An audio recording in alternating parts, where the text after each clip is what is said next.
If you're thinking about selling this fall, but someone's told you to wait until spring because that's when the buyers are out, let me show you the real numbers because what they show may surprise you.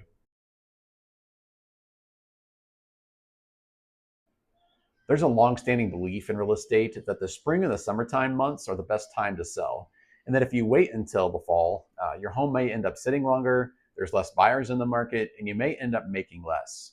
Well, I actually track our market, our local market, every single week, and I've been doing that for years. So what I did is I went back and I looked at 2023, 2024, and 2025, and I compared what actually happened in those fall months versus what happened in the summer months. So this is what our local market data actually shows.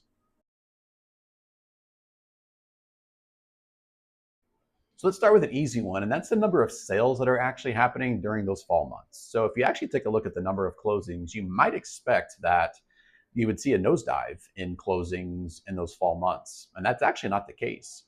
What's actually interesting is what we did find is when you go back and look at the last 2 years, we actually see home sales plateau or fall a little bit actually in the summer months. And then we see it rebound back in the fall.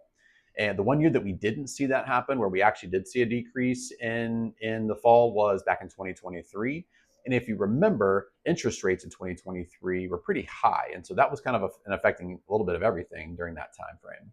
What we actually find what's causing this is those buyers that are shopping in the fall tend to be more motivated, whether that's due to a job transfer, a relocation, maybe a school transfer.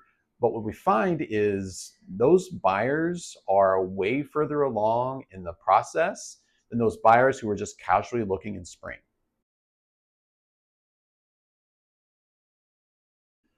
So next, let's talk about one of the most shocking numbers that really came out of this, and that's the notion that you're going to make less money in the fall.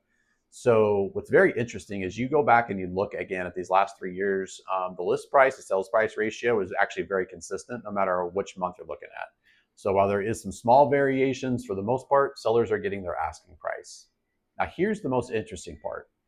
The average sales price in the fall, so we're talking about like September, October, November, is actually $10,000 or more higher on average over all 3 of those years than the spring. I'll say that again. The fall sales price was actually on average $10,000 or more higher in the fall than it was in the spring. The reason for that is most people are waiting for the spring. The spring gets flooded with inventory. There's more homes to choose from. And in the fall, you don't have that. So your sales price can actually increase and you can actually end up making more money in the fall.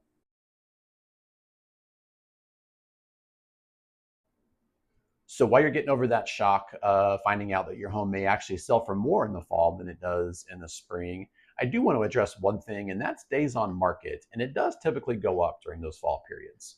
So one thing to keep in mind is, or we talked about earlier, is those buyers who are shopping in fall are typically more serious, but there are less of them. So they have the ability to take their time to look for that perfect home, to make that offer, but what you will find is that list price to sales price ratio is pretty consistent no matter what month that we're in. So even though there are less buyers, it's going to take your home a little bit longer to sell.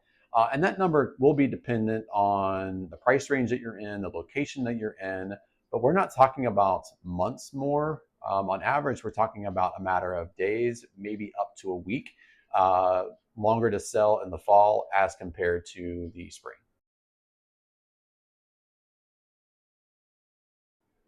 So there is one thing that I want to address that many real estate agents get wrong when they're talking to their home sellers about selling in the fall. And that is the notion that the inventory or the number of available homes for sale also goes down in the fall. So what the data actually shows over the last 3 years, that inventory only dropped one out of the three, and it actually increased the other two. So the pattern is very inconsistent. So there's no way to say for sure whether inventory actually goes down or not, because it does seem to be dependent year to year. Now, what we do know, as I've mentioned many times before, is that you're going to have those more serious buyers during the fall, because those more casual buyers who were looking in the spring have now stopped looking. And those more serious buyers are the ones you want, even if inventory may go up.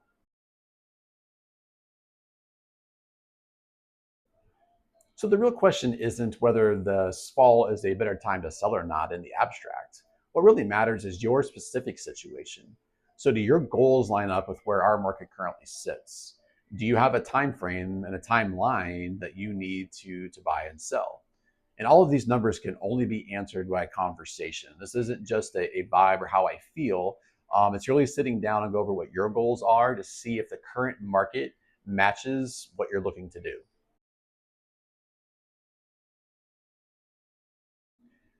So if you're a home seller trying to determine if you want to sell this fall, or maybe you're a home buyer trying to decide if you want to wait till spring, let's sit down and look at your situation. Let's run the numbers. There's no gimmicks, there's no pressure, no sales tactics.